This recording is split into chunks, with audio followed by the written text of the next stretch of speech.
I'm Jud Williams. I'm the Director of Physical Therapy at Optim Orthopedics. We're here to talk about what the McKenzie Method is.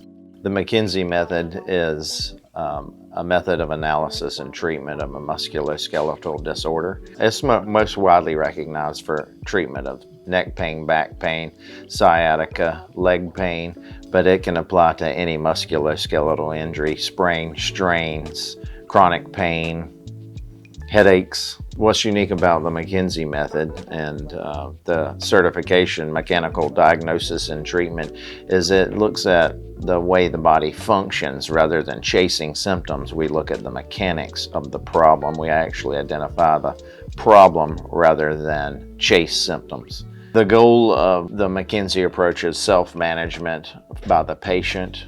This can result in cost savings, feelings of self-efficacy and empowerment, and addressing your own problems and giving you the power to prevent the problem from coming back and treat the problem.